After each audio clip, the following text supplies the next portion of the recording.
오늘 우리 말씀을 듣기 전에 찬양을 한 곡 할 텐데 오늘 설교와 연관이 있는 찬양입니다. 여러분 우리가 잘 아는 찬양입니다마는 내가 만민 중에 라는 그런 찬양인데요. 오늘 설교 내용과 관계가 있으니까 여러분들이 찬양하실 때 가사를 좀 유심히 그렇게 살펴보시면 좋겠습니다.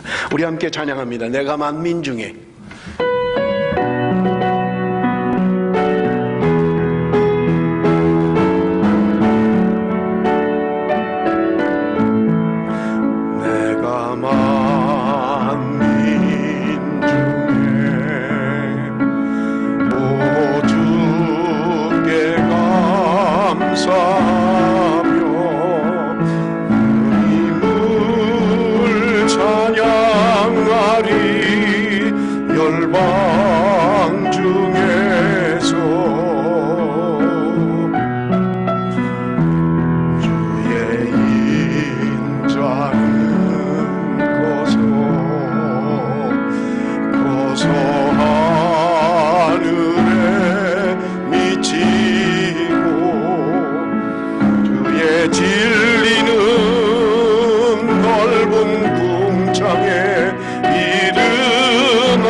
찬양입니다.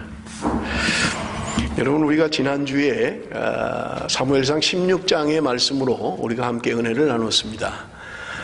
다윗이 이새의 8번째 아들로 사울왕에 이어서 이스라엘의 왕으로 기름 부으심을 받는 그런 내용을 말씀을 드렸습니다.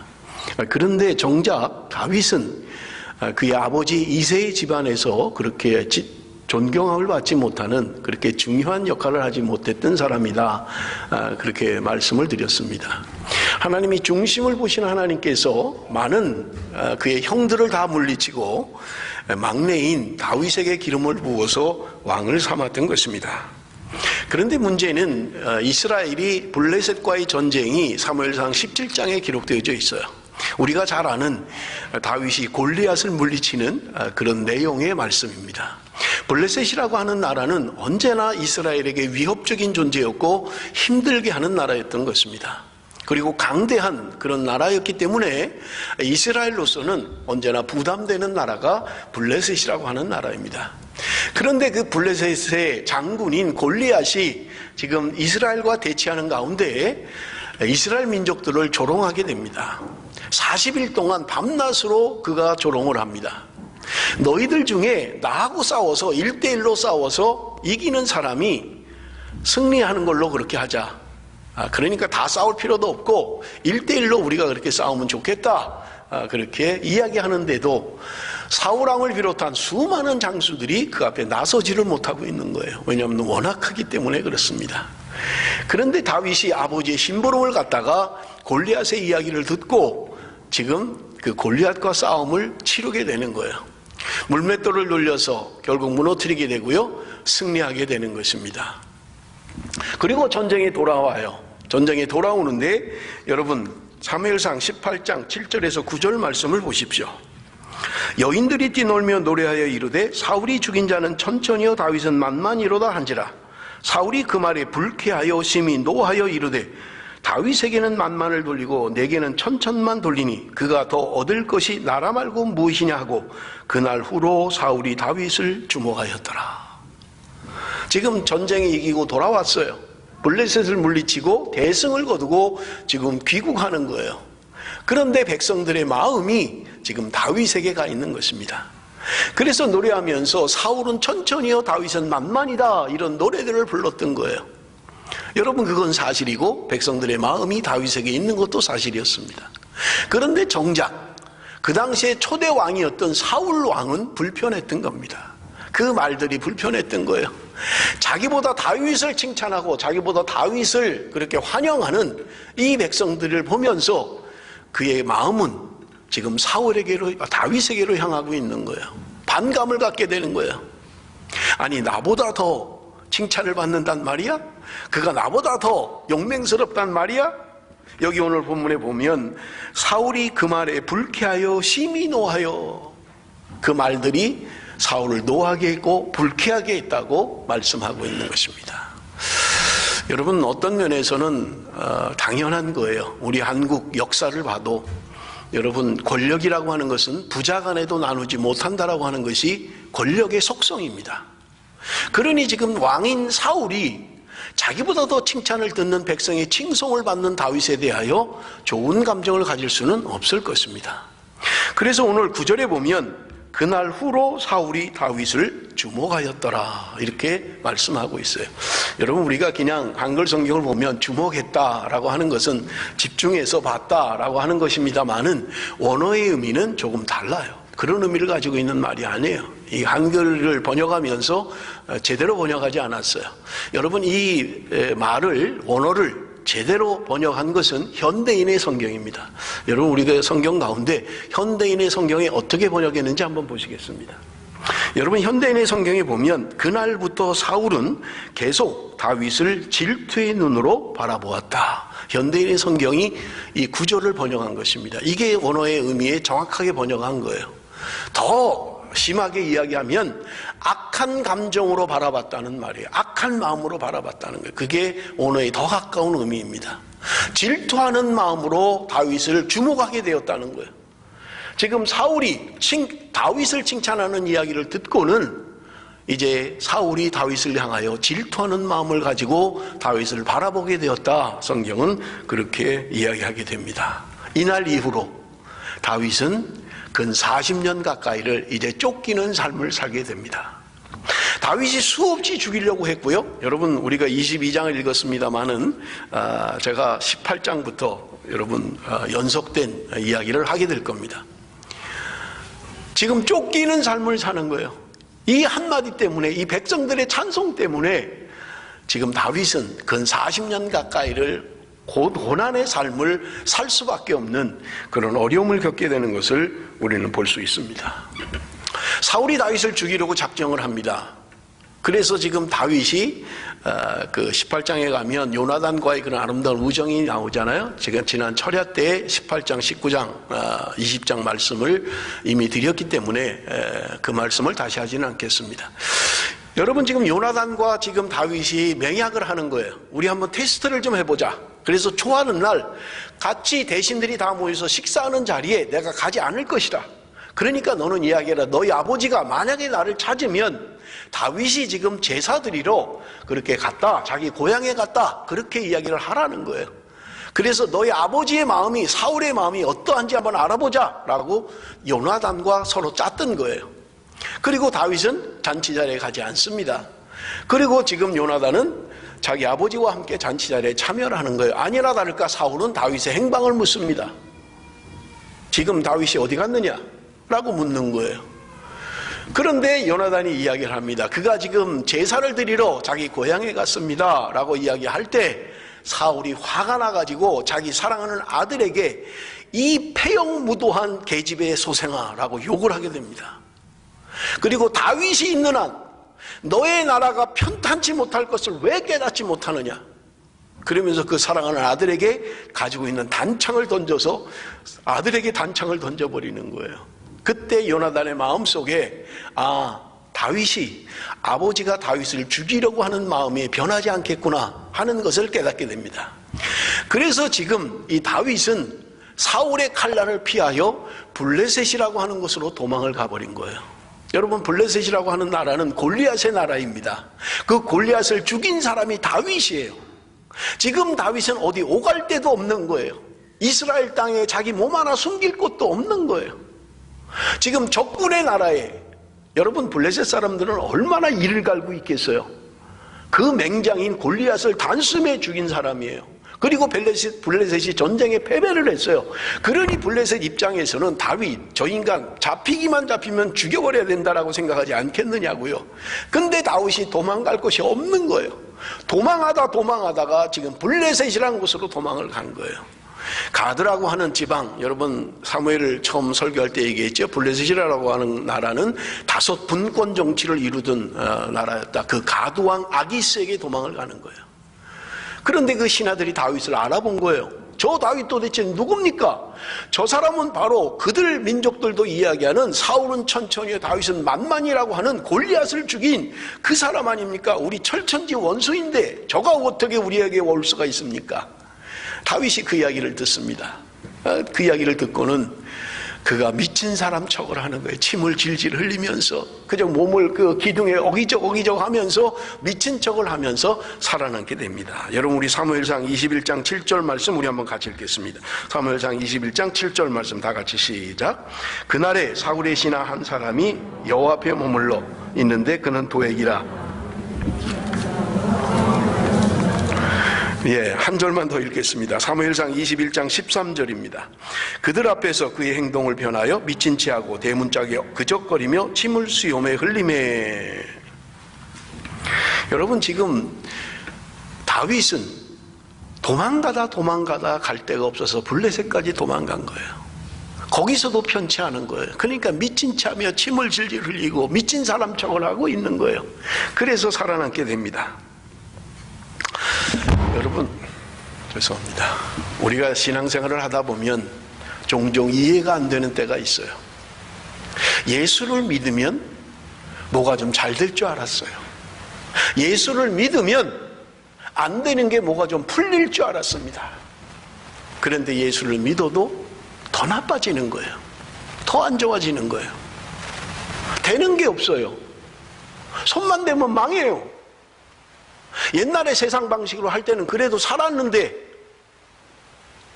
주님을 믿고 신앙으로 살아보려고 하는데 뭐가 되는 일이 없는 것입니다. 여러분, 우리가 살아가면서 그런 일을 종종 겪지는 않습니까? 여러분, 다윗, 내가 왕이 되려고 한 거 아니잖아요. 내가 이 나라의 지도자가 되겠습니다, 내 야망이고 내 비전입니다, 그런 사람 아니었어요. 그냥 이세 아들로 양을 치는 목동이었다고요. 집안에서도 인정받지 못하는 사람이었어요. 어느 날 그가 부름을 받고 기름을 부음을 받아서 이스라엘의 왕이 돼버린 거예요.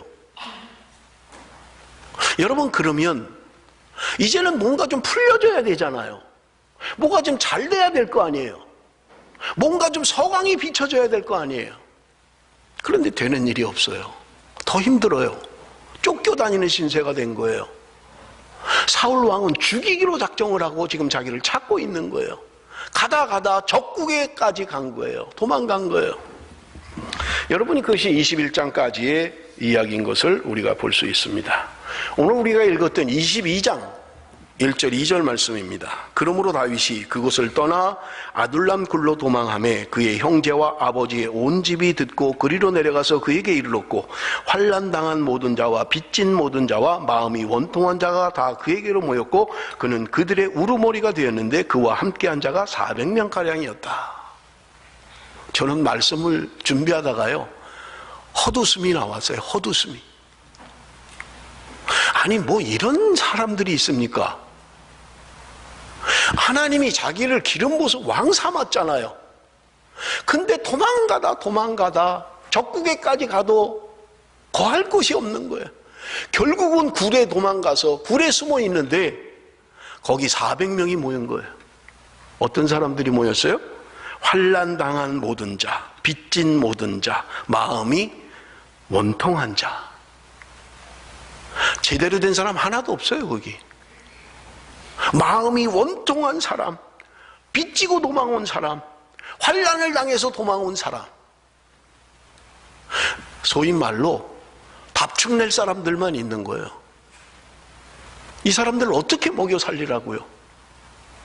아니, 하나님이 왕으로 기름 부었으면, 여러분 그 영화에도 300 그 솔저, 그 300 용사에 대한 게 있잖아요. 스파르타의 훈련을 받은 용맹스러운 그 군사들 몇만 명이 몰려와도 두려움을 갖지 않고 싸움에 임하는 아주 대단한 그런, 저도 영화를 보았습니다마는, 아니 이제 왕으로 좀 삼았으면, 그렇게 도망다니는 신세 같으면 하나님이 이제는 좀 그 300 솔저 같은 용감한 사람들을 좀 보내주셔서 이제 내가 뭔가 좀 할 수 있겠구나, 뭘 좀 보여주셔야 될 거 아니에요. 그런데 거기 모인 사람들은 환난당한 사람, 빚지고 도망온 사람, 마음이 원통한 사람, 하나도 쓸만한 사람은 없는 거예요. 밥이나 축낼 사람들인 거예요. 아니 자기 몸 하나 건사하기도 힘든데 다윗은 지금 도망가다 굴속으로 도망갔는데, 지금 찾아온 사람들의 명색을 보십시오. 제가 설교 준비를 하다가 헛 웃음이 나오더라고요.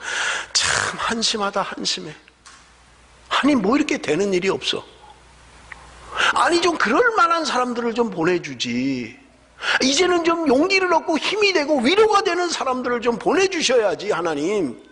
아니 어떡하자고.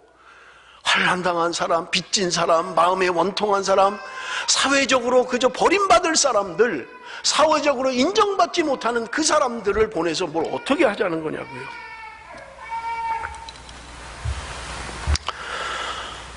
저는 말씀을 준비하다가 하나님이 왜 이렇게 하시는 걸까? 뭘 말씀하시는 걸까? 우리에게 무엇을 교훈하는 것일까? 그러다가 골리앗과의 싸움, 다윗이 골리앗과 싸울 때 했던 말들을 기억을 했습니다. 사무엘상 17장 47절입니다. 우리 한번 같이 읽습니다. 시작. 또 여호와의 구원하심이 칼과 창에 있지 아니함을 이 무리에게 알게 하리라.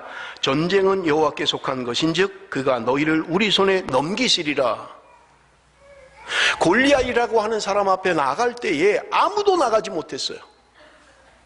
사울 왕 대단한 사람이에요. 보통 사람보다 머리 하나가 큰 사람이니까요. 그가 왕이 되기 전에도 수많은 전쟁에서 하나님의 영에 감동이 되어서 수많은 사람을 죽이고 전쟁의 영웅입니다. 그런데 그 사울도 꼼짝 못하고 있는 거예요. 그의 장수들 꼼짝 못하고 있어요. 40주 야를 밤낮으로 조롱하는데 그들이 아무도 그 앞에 나가지 못하는 거예요. 그런데 다윗이 그 앞에 나가서 싸우는 거예요. 여러분, 근데 다윗의 그 고백, 그 골리앗에게 했던 다윗의 말, 여러분 그것이 바로 47절에 17장 47절. 또 여호와의 구원하심이 칼과 창에 있지 아니함을 이 무리에게 알게 하리라. 전쟁은 여호와께 속한 것인지 그가 너희를 우리 손에 넘기시리라. 이게 다윗의 고백이에요. 다윗의 신앙이에요. 아무도 나가지 못하는데 그들은 믿는 사람이 아닌가요? 사울은 하나님을 안 믿나요? 사울의 장수들은 신앙이 없나요? 아니에요. 그런데 왜 그들은 아무도 나가지 못하고 있는데 다윗은 이 무모한 전쟁을 0.001%도 승리의 가능성이 없는 이 전쟁 앞에 그는 나갈 수 있느냐고요. 그리고 이 고백은 도대체 뭐예요? 칼과 창으로 전쟁을 하는 게 아니다. 이 전쟁은 하나님께 속한 전쟁이다.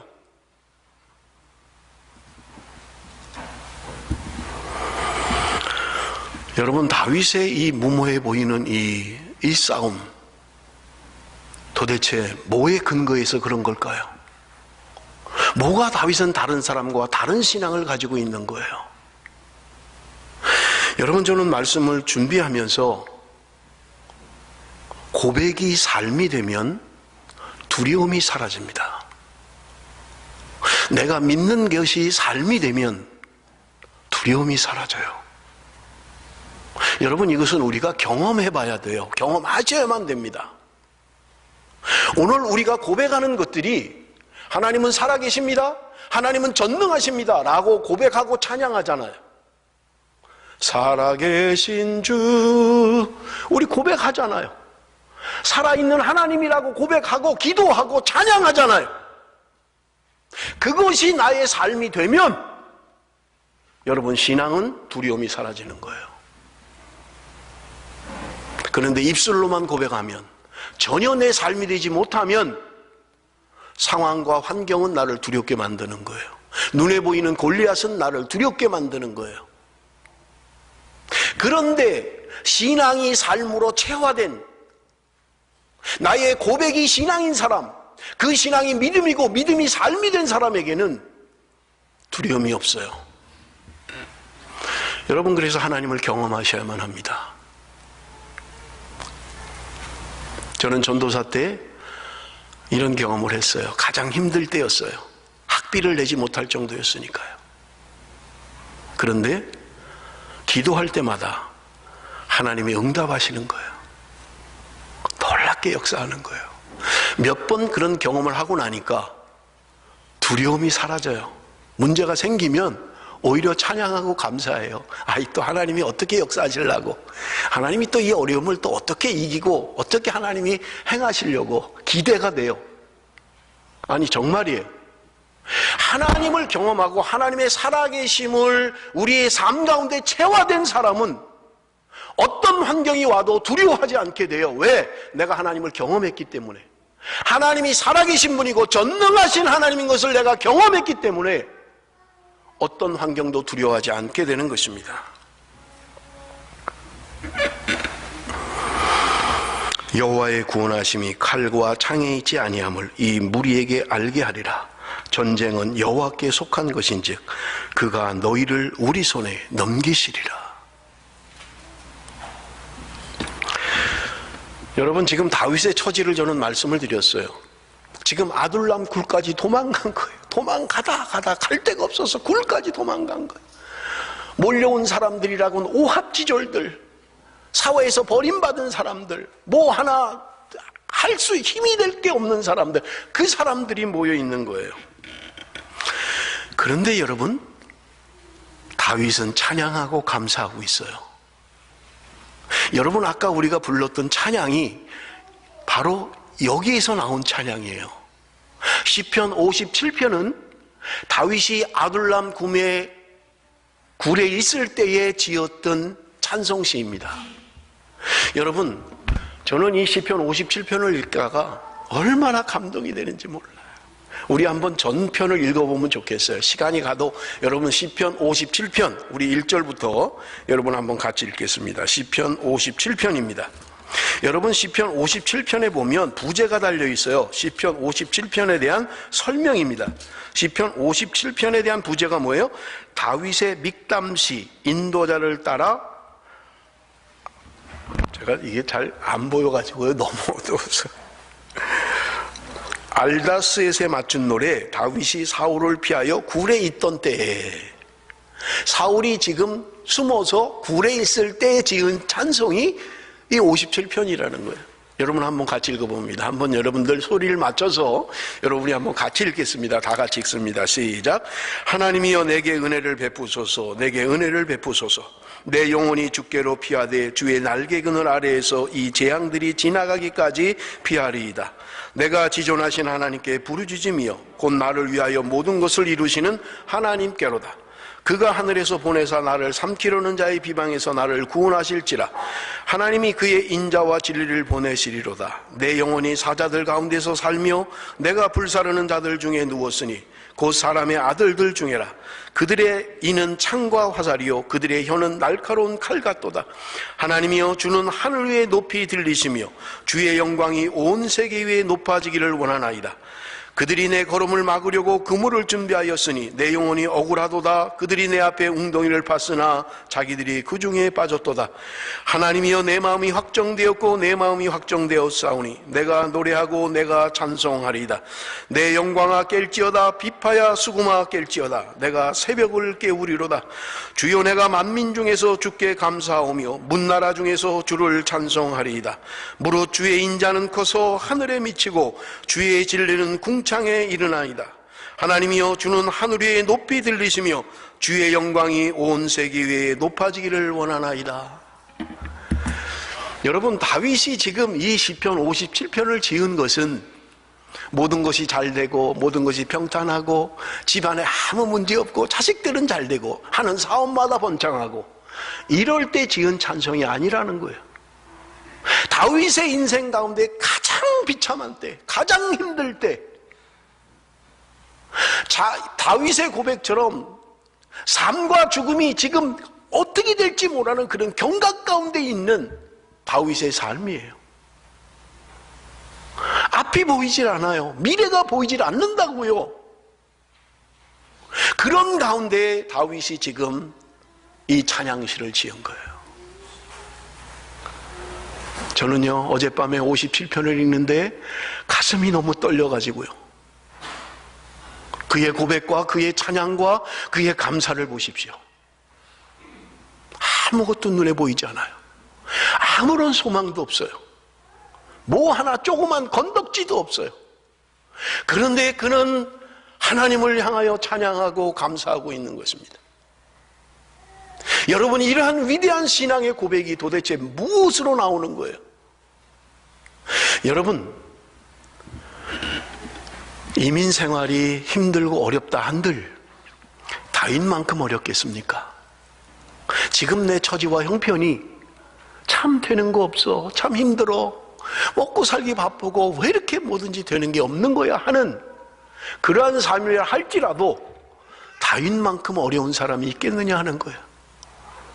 그런데 그는 이 어려움 가운데 하나님을 향하여 찬양하고 감사하고 있는 것입니다. 9절에서 11절 주여 내가 만민 중에서 주께 감사하오며 문나라 중에서 주를 찬송하리이다. 무릇 주의 인자는 커서 하늘에 미치고 주의 진리는 궁창에 일어나이다. 하나님이여 주는 하늘 위에 높이 들리시며 주의 영광이 온 세계 위에 높아지기를 원하나이다. 여러분, 다윗은 지금 그 어려운 상황 가운데서 하나님을 찬양하고 감사하고 있는 것입니다. 저는 말씀을 준비하면서 하나님, 이 다윗의 고백이 나의 고백이 되기를 소원합니다. 하나님, 이 고백이 우리 성도들의 고백이 될 수 있도록 하나님 은혜를 베풀어 주옵소서.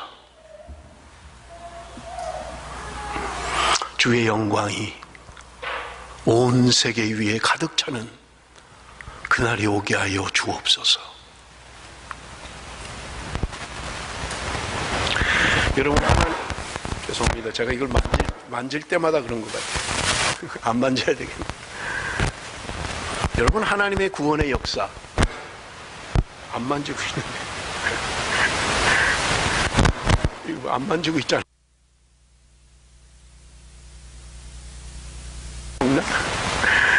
지난주에도 말씀을 드렸습니다만은 이게 마이크가 지금 안 돼요. 여러분, 다윗이라고 하는 사람 그렇게 뭐 대단한 사람 아니에요. 여러분, 그렇게 대단한 사람 아닙니다. 여러분, 집안에서도 인정받지 못하던 사람이에요.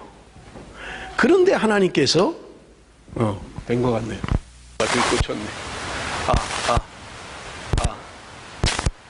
또 그러나요? 안 되는데? 네, 이걸로 할게요. 이거 꺼버리고. 여러분, 하나님의 구원의 역사라고 하는 것은 스펙 좋은 사람, 잘난 사람, 똑똑한 사람, 그런 사람들만 하나님이 사용하시는 거 아니라는 거예요. 여러분, 오늘날 기독교가, 교회가 잘못하고 있는 것 가운데 하나가 뭐냐면 너무 교회 안에서도 최고 1등을 선호하는 거예요. 여러분, 그건 세상에서 추구하는 것들이에요. 세상 사람들이 추구하는 것들입니다. 여러분, 가장 보잘것없는 사람들, 우리가 봐도 그냥 이건 뭐 오합지졸이잖아요. 그런데 성경에서 말하는 그 다윗의 왕국을 이루는 기초가 아둘람 굴에서 시작하고 있다는 거예요. 그 위대한 다윗의 왕국이 이렇게 보잘것없는 사람들을 통하여 어디 갈 데도 없고 몸 하나 숨길 것도 없는 다윗의 이 상황 가운데서 하나님의 위대한 다윗의 왕국이 시작된다는 사실입니다. 여러분, 오늘 우리의 구원을 보십시오. 나는 구원 얻을 만한 자격이 없습니다. 하나님의 선택받을 만한 백성이지 못해요. 철야 때 제가 요나단에 대한 설교를 하면서도 말씀을 드렸습니다마는 로마서 4장 5절, 이를 아니할지라도 경건치 않은 자를 경건하게 하시는 그 믿음을 보고 하나님은 우리를 의롭게 하신다고 로마서 4장 5절에 말씀하고 있는 거예요. 경건하지 않아요. 경건하지도 않았어요. 그럼에도 불구하고 그것을 믿는 믿음을 의로 여기시고 우리를 하나님의 자녀로 받아주셨다는 거예요. 내가 자격이 있어서 하나님의 자녀가 된 거 아니라는 말입니다. 여러분, 나중에 이제 사무엘상, 사무엘하 가면 그 나라가 얼마나 위대한지를 보게 될 것입니다. 다윗의 나라가 얼마나 위대한지요. 그 용맹스러운 용사들이 다윗의 곁에 붙잖아요. 그러나 여러분, 다윗의 왕국을 시작하는 이 시작, 이 아둘람 공동체, 제가 그래서 설교 제목을 아둘람 공동체라고 했어요. 보잘것없는 사람들, 쫓기는 사람들, 빚진 사람들, 마음에 원통한 사람들, 환난당하는 사람들이 모여서 다윗마저도 어디 갈 곳 하나 없이 그냥 그렇게 그들을 통하여 그 위대한 하나님의 왕국, 다윗의 왕국을 세워가시는 것을 여러분, 우리는 기억을 하셔야만 하는 것입니다. 그렇다면 여러분, 오늘 우리는 소망을 가져야만 합니다. 나 같은 것도 사용하시기를 원하시는 거예요. 하나님이 나 같은 것도 나를 통하여 하나님이 영광을 받기를 원하신다는 말입니다. 여러분, 우리 제가 찬송을 하나 더 부르려고 그랬는데 이 시편 57편을 통해서 찬양이 또 한 곡 우리 만들어졌죠. 시간이 없어서 부르지는 않겠습니다. 모든 상황 속에서라는 그런 찬양이 시편 57편에 근거한 찬양입니다. 모든 상황 속에서 주를 찬양할지라. 주는 너의 큰 상급 큰 도움이시라. 주의 얼굴 구할 때 주의 영을 부으사 크신 사랑 안에서 주를 보게 하소서. 내 영혼이 확정되고 확정되어 싸우니 믿음의 눈을 들어 주를 바라봅니다. 내 영혼이 확정되고 확정되어 싸우니 믿음의 눈 들어 주를 바라봅니다. 여러분, 아까 읽었던 시편 57편의 근거에서 나온 찬양시예요. 여러분들이 나중에 찬양을 한번 부르시면서 57편을 기억을 하십시오. 다윗이 얼마나 힘들고 어려운 상황 가운데서 이런 노래를, 이런 찬양을 불렀는지 여러분 한번 찬양을 부르시면서 어려우신 분들, 힘드신 분들은 다윗을 생각하면서 극복해 나가시기를 바랍니다. 여러분, 사무엘상 22장 6절에서 8절 말씀입니다. 사울이 다윗과 그와 함께 있는 사람들이 나타남을 들으니라. 그때 사울이 기브와 높은 곳에서 손에 단창을 들고 에셀나무 아래 앉았고 모든 신하들은 그의 곁에 섰더니 사울이 곁에 선 신하들에게 이르되 너희 베냐민 사람들아 들으라. 이새의 아들이 너희에게 각기 밭과 포도원을 주며 너희를 천부장 백부장을 삼겠느냐. 너희가 나 공모하여 나를 대적하며 내 아들이 이새의 아들과 맹약하였으되 내게 고발하는 자가 하나도 없고 나를 위하여 슬퍼하거나 내 아들이 내 신하를 선동하여 오늘이라도 매복하였다가 나를 치료하는 것을 내게 알리는 자가 하나도 없도다 하니. 여러분, 사울의 고백이에요. 무슨 말이에요? 내 아들이 원수인 다윗과 맹약을 맺고 너희들이 한통속이 돼서 매복했다가 나를 죽이려고 하는데도 아무도 나를 알리는 사람도 없고 내 편이 하나도 없다. 지금 사울이 그 얘기하는 거예요. 피해망상에 사로잡혀 있는 거예요. 하나님의 영이 떠나고 악령이 들어가니까 피해망상에 사로잡혀 있는 거예요. 자기 아들도 믿지 못해요. 자기 신하들도 믿지 못해요. 저것들이 언젠가 매복했다 나를 죽일 거야. 그리고 다윗의 나라를 만들 거야. 피해망상에 사로잡혀 있는 것입니다. 그런데 이때 사울의 편이 되는 사람이 있어요. 사무엘상 22장 9절 10절 우리 한번 같이 읽겠습니다. 9절 10절 말씀 다 같이 시작. 그때 에돔 사람 도액이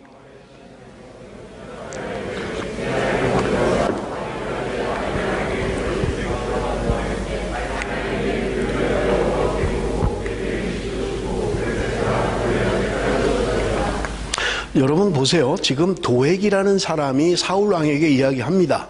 내가 높당에 갔을 때 그 성소 안에 있을 때에 다윗이 왔었는데 아히멜렉 제사장이 그에게 떡을 주고 그리고 골리앗의 칼까지 주었습니다 라는 이야기를 하는 거예요.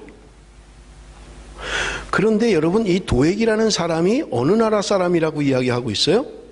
그때 에돔 사람 도액이 에돔 사람이라고 이야기합니다. 여러분, 에돔 사람은 누가 조상입니까? 에돔 족속의 조상이 누구예요? 에서지요. 에서. 야곱과 에서.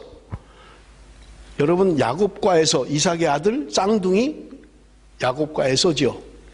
그 중에 에서는 여러분 털이 북실북실하고 사냥꾼이고 와일드하고 남자 같고, 그런 반면에 야곱은 엄마 치맛복에서 그저 엄마나 따라다니고 부엌에서 심부름이나 하고 나는 전 만드는 게 좋아 이랬던 친구잖아요. 엄마 앞에서 나는 전이나 꿀 거야. 나 나가서 뭐 해라 그러지 마. 그냥 부엌에서 엄마 나 음식 배울 거야. 이런 친구란 말이에요.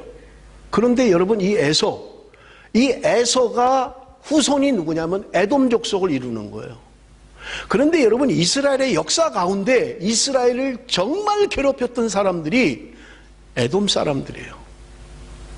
그들이 가나안으로 가는 여정 가운데 에돔 지경을 지나가며 쉽게 가나안을 갈 수 있는데 그들이 칼을 들고 나와서 너희들 한 발짝도 우리 땅에 발을 들여놓으면 너희를 다 죽여버릴 거야. 여러분, 에서가 야곱과 형제잖아요. 그런데 그 야곱의 후손들이 지나가자는데 그 에서가 반대하고 있는 거예요. 얼마나 힘들게 하는지 몰라요. 그래서 성경에 보면 이스라엘 백성들이 마음이 상했다, 성경은 이야기하고 있는 것입니다. 그 에돔 족속인 도액이 지금 사울 왕에게 이야기하는 거예요. 자, 여러분 보세요. 도액은 지금 다윗이 성소에 찾아와서 아히멜렉 제사장을 만나서 음식을 먹고 칼을 준 사실을 다 알고 있는 거예요. 여러분, 이것을 지금 사울 왕에게 이야기하면 지금 자기 감정 하나를 컨트롤하지 못하는 사울이에요. 악령이 들어서. 그러니 여러분, 지금 불에다가 기름을 끼얹는 것 같잖아요. 그런데 지금 도액은 그 이야기를 하고 있는 거예요. 사울의 마음에 불을 질러버리는 거예요. 무슨 목적을 가지고 이러는 거예요? 물론 사실이에요. 만난 거 사실이고 칼 준 거 사실이고 떡 먹은 거 사실이에요. 그런데 도액은 그것을 가지고 있다가 결정적인 순간에 사울 왕에게 제보하는 거예요. 물론 도액이 얼마나 출세하는지 모르겠습니다만은 지금 자기가 이야기하는 것이 피바람을 일으킬 것을 뻔히 알면서 도액은 지금 그 이야기를 하고 있는 거예요. 사울이 화가 나서 신하들에게 이야기합니다. 높당에 있는 제사장들 다 불러라. 그의 애비들도 다 부르고 가족 다 불러라. 그리고 이야기합니다. 너희가 왜 다윗과 한통속이 되어서 나를 힘들게 하느냐. 그의 신하들에게, 호위병들에게 명령합니다. 죽여라 저것들을. 그런데 신하들이 감히 죽이질 못하는 거예요. 제사장을 죽이는 것을 겁을 내는 거예요.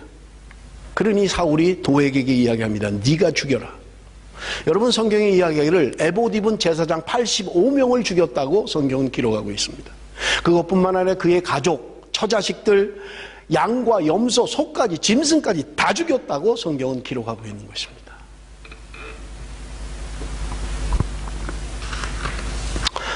여러분, 어떤 사람은 사실이지만 그걸 폭로해서 나누고 힘들게 하고 싸움을 만드는 사람이 있어요.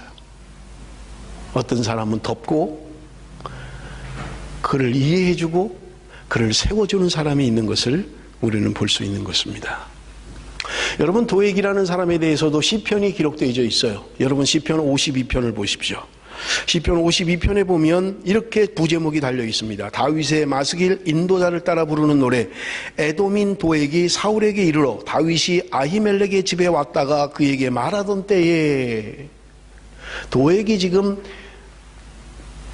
다윗에 대한 이야기를 할 때 다윗이 이 시를 지었다고 이야기하는 거예요. 시편 52편입니다. 포악한 자여, 내가 어찌하여 악한 계획을 스스로 자랑하는가. 하나님의 인자하심은 항상 있도다. 내 혀가 심한 악을 꾀하여 날카로운 삭도같이 간사를 행하는도다. 내가 선보다 악을 사랑하며 의를 말함보다 거짓을 사랑하는도다. 간사한 혀여, 너는 남을 해치는 모든 말을 좋아하는도다. 그런즉 하나님이 영원히 너를 멸하시며 너를 붙잡아 내 장막에서 뽑아내며 살아있는 땅에서 내 뿌리를 빼시리로다. 의인이 보고 두려워하며 또 그를 비웃어 말하기를, 이 사람은 하나님을 자기 힘으로 삼지 아니하고 오직 자기 재물의 풍부함을 의지하며 자기의 악으로 스스로 든든하게 하던 자라 하리로다.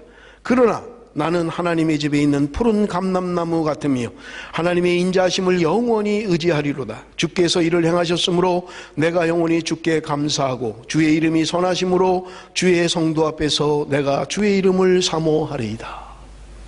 도에게 대한 여러분 이 다윗의 시를 보십시오. 간사한 혀여, 너는 남을 해치는 모든 말을 좋아하는도다. 하나님을 의뢰하고 하나님을 믿는 것이 아니라 너는 재물을 의지하는 자다. 성경은 우리에게 말씀하고 있는 것입니다.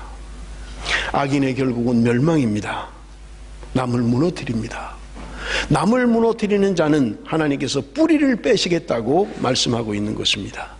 그러나 대조적으로 의인은 푸른 감람나무 같다고 말씀하고 있는 것을 우리는 볼 수 있습니다. 저는 말씀을 지난주에도 말씀을 드렸습니다마는 말씀을 읽다가 역대상을 읽다가 놀라운 걸 발견했어요. 그것은 이런 것입니다. 여러분, 우리가 다윗 그러면 다윗의 혈통이나 다윗에 대한 그 모든 게 다 좋다라고 생각하잖아요. 다윗은 야곱의 넷째 아들의 혈통으로 태어나죠?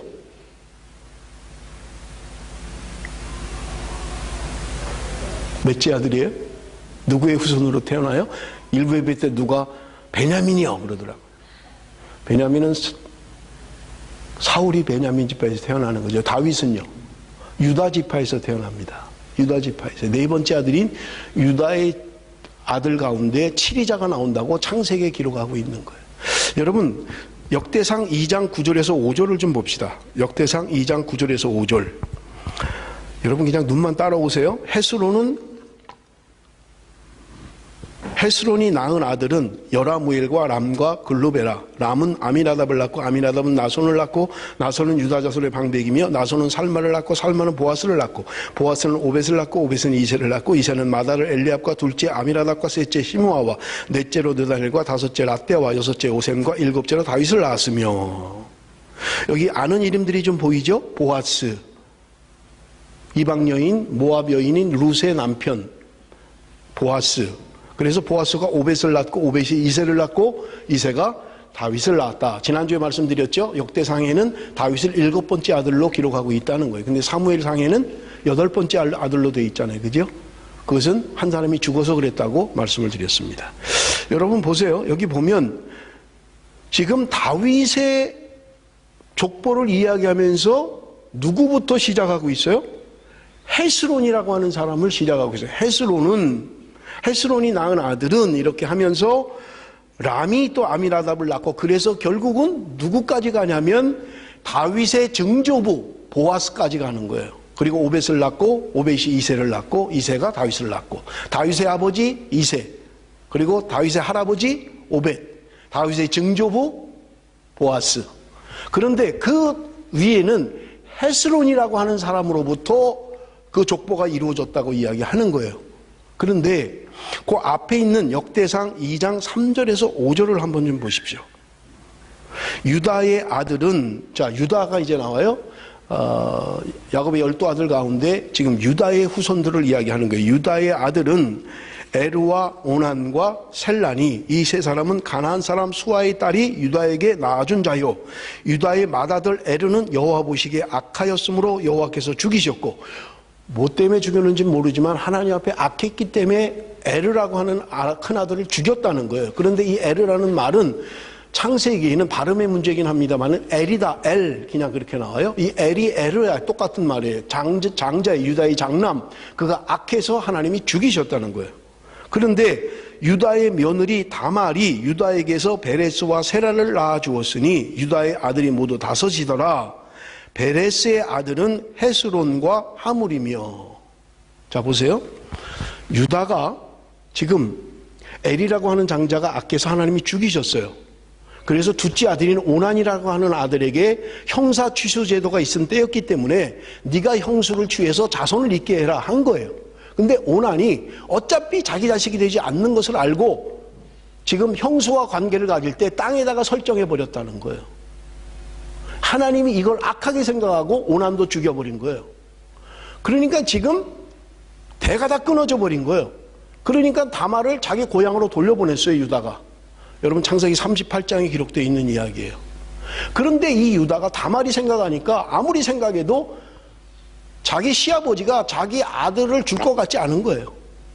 그러니까 시아버지가 찾아왔을 때 그 시아버지와 동침을 하고 낳은 사람들이 여기 베레스와 세라라고 하는 두 아들을 낳았다는 거예요. 그런데 베레스라고 하는 아들이 누굴 낳았다고 이야기해요? 헤스론과 하물을 낳았다. 헤스론, 아까 헤스론 누구였어요? 다윗의 조상들을 올라갈 때 헤스론이 나왔고, 헤스론을 더 거슬러 올라가면 유다가 나오고, 유다가 자기 며느리와 동침을 해서 낳은 후손, 그게 바로 다윗이라는 거예요. 여러분 괜찮은 가문인가요? 괜찮아요?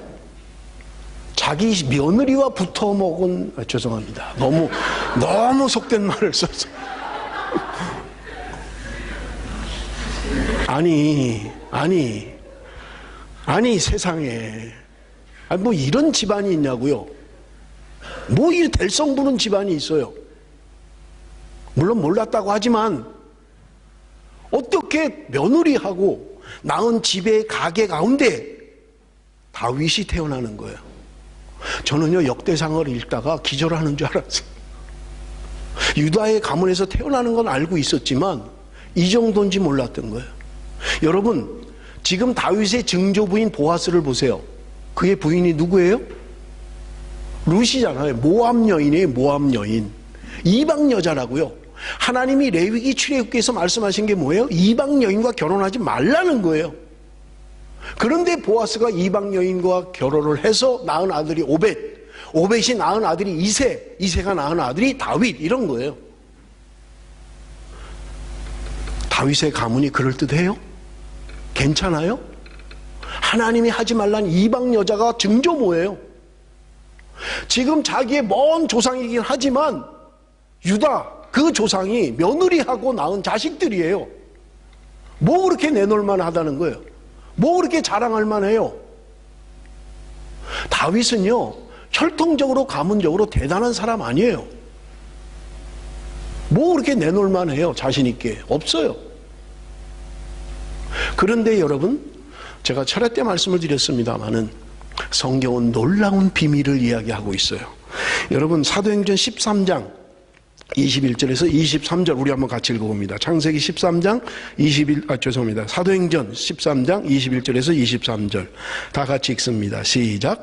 그 후에 그들이 왕을 구하거늘 하나님이 베냐민 지파 사람 기스의 아들 사울을 40년간 주셨다가 패하시고 다윗을 왕으로 세우시고 증언하여 이르시되 내가 이새 아들 다윗을 만나니 내 마음에 맞는 사람이라 내 뜻을 다 이루리라 하시더니 하나님이 약속하신 대로 이 사람의 후손에서 이스라엘을 위하여 구주를 세우셨으니 곧 예수라.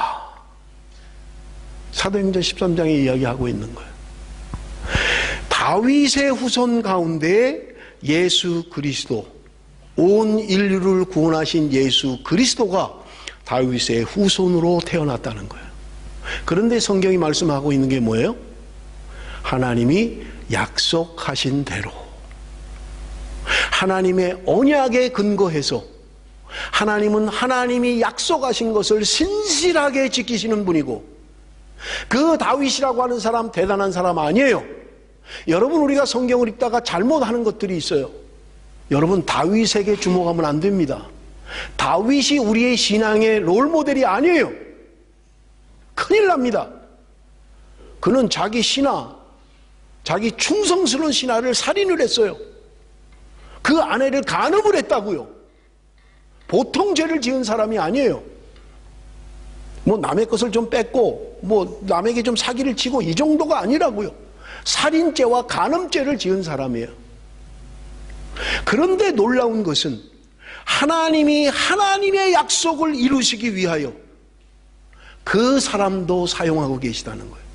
그 후손에서 예수 그리스도가 하나님의 약속대로, 하나님의 언약대로, 하나님의 말씀에 근거해서 예수 그리스도가 탄생하고 계신 거예요. 여러분, 오늘 우리가 주목해야 할 것은 다윗이 아닙니다. 그 다윗 따게 되게 하시고 다윗의 후손을 통하여 예수 그리스도라고 하는 모든 인류의 구원자 되시는 예수 그리스도, 그분이 다윗의 혈통 가운데서 탄생하시게 된다는 거예요. 우리의 주목의 대상은 다윗이 아니라 예수 그리스도입니다. 우리는 예수 그리스도께 주목해야만 합니다. 예수 그리스도가 우리의 신앙의 고백의 대상이지, 여러분, 다윗이 우리가 칭송하고 본받아야 될 롤모델이 아니라는 거예요. 하나님께서 다윗을 통하여 다윗의 왕국을 이루어 가시긴 합니다만은, 그러나 하나님이 꿈꾸시는 것은 이미 지난주에도 말씀드렸던 것처럼 성경의 흐름을 이해할 수 있어야 돼요. 하나님이 원하시는 게 아니었잖아요. 하나님이 사람의 나라, 사람의 왕국을 원하시는 게 아니었잖아요. 하나님은 신정정치를 원하셨고, 하나님이 왕이 되신, 그래서 그의 백성들을 친히 다스리고 통치하시며 그 영광 가운데 살기를 소원하시는 하나님의 계획이 분명하게 있다는 거예요. 그런데 인간의 욕심이, 인간의 생각이 우리에게도 왕을 주옵소서, 우리에게도 왕이 필요합니다 라고 하는 것으로 말미암아 세상 나라 사람의 왕국이 이루어져 가는 것이에요. 여러분, 우리가 분명히 보아야 할 것은 다윗을 통하여 이루어지시는 예수 그리스도, 우리는 그분을 보아야만 하는 것입니다. 보잘것없고 따르는 자들도 하나도 쓸만한 사람 없는 그를 통하여 하나님은 다윗의 왕국을 일으키시고 그걸 통하여 예수 그리스도를 보게 하시는 것입니다. 여러분, 성경의 역사를 보십시오. 출애굽한 이후에 수많은 전쟁이 있잖아요. 그때마다 하나님은 그들과 함께 하셨고, 전쟁은 칼과 창에 있는 것이 아니라 하나님에 속한 전쟁이라고 다윗이 고백했던 것처럼 오늘 여전히 하나님께 속한 전쟁, 여러분, 구약시대나 신약시대나 지금 우리가 살고 있는 이 시대나 하나님의 말씀은 영원하며 동일하며 오늘도 살아 역사하시는 신실한 하나님은 그의 말씀을 이루어 가시고 우리의 삶을 통하여 그 말씀을 성취하기를 원하시는 것입니다. 나는 누구의 후손으로 살기를 원합니까? 나는 에서의 후손으로 살기를 소원합니까? 야곱의 후손으로 살기를 원합니까? 여러분, 성경은 한 가게 안에서도 대조적으로 이야기하는 것들이 있잖아요. 여러분, 갈라디아서에 보면 이삭과 이스마엘을 대조적으로 이야기하고 있잖아요. 아브라함의 아들들이에요. 그러나 이삭은 약속의 후손으로 이 땅에 태어나서 거룩한 계보를 이어가는 것입니다. 그러나 이스마엘은 세상의 왕들, 세상을 따라가는, 오늘 오후 예배 때 제가 창세기 10장 11장 바벨론에 대한 사건을 이야기할 것입니다. 어떤 사람들이 그러한 탑을 만들어가며 어떤 세상을 만들어가는지, 그리고 하나님의 관심과 하나님의 뜻은 어디에 있는지, 여러분, 성경은 창세기부터 요한계시록까지 도도하게 흘러가는 하나님의 나라, 하나님은 그것을 꿈꾸고 있는 것입니다. 사랑하는 성도 여러분, 우리는 하나님을 왕으로 모시고 예수 그리스도가 우리의 주제가 되시는 그러한 삶을 살라고 말씀하고 있는 것입니다. 말씀드린 것처럼 여러분, 우리의 이민의 삶이 힘들고 어렵다 할지라도 여러분, 다윗을 기억을 하십시오. 그가 힘들고 어려운 가운데서도 하나님을 찬양하고 하나님 앞에 경배했던 삶, 하나님은 오늘도 다윗을 만들어 가시기를 원하시는 거예요. 하나님의 사람으로 빚어 가시는 것입니다. 그래서 여러분, 성경의 고백이 무엇입니까? 욥기 23편 10절에 말씀합니다. 그러나 내가 가는 길을 그가 아시나니 그가 나를 단련하신 후에는 내가 순금같이 되어 나오리라. 시편 26편 2절 말씀 우리 한번 다 같이 읽고 말씀을 마칩니다. 시편 26편 2절 말씀 다 같이 읽습니다. 시작. 여호와여, 나를 살피시고 시험하사 내 뜻과 내 양심을 단련하소서. 개역성경에는 내 마음을 단련하소서. 여호와여, 나를 살피시고 시험하사 내 뜻과 내 마음을 단련하소서. 하나님은 오늘도 하나님의 사람들을 이 환난의 아굴람 굴과 같은 이곳에 우리를 던지시고 광야 같은 세상에서 우리를 훈련하고 연단해서 하나님의 사람으로 키워내기를 원하시는 것입니다. 사랑하는 성도 여러분, 우리는 세상을 따라서 세상의 즐거움을 위하여 사는 그런 사람들이 아닌 것입니다. 세상 사람들이 조롱을 하고 세상 사람들이 비웃어서 도저히 0.01%도 승리의 조짐이 없는 그런 상황 가운데서도 하나님, 여호와 하나님만을 의지하며 나가 승리하는 그 삶을 살아내기를, 그래서 우리의 고백이, 우리의 믿음이 삶이 되는, 그래서 두려움이 몰아지고 두려움이 떠나고 우리 안에는 찬양과 감사만이 남는 그런 삶이 될 때, 여러분, 하나님은 그런 사람들을 통해서 오늘도 하나님의 일을 이루어 가실 줄로 믿습니다. 기도하겠습니다.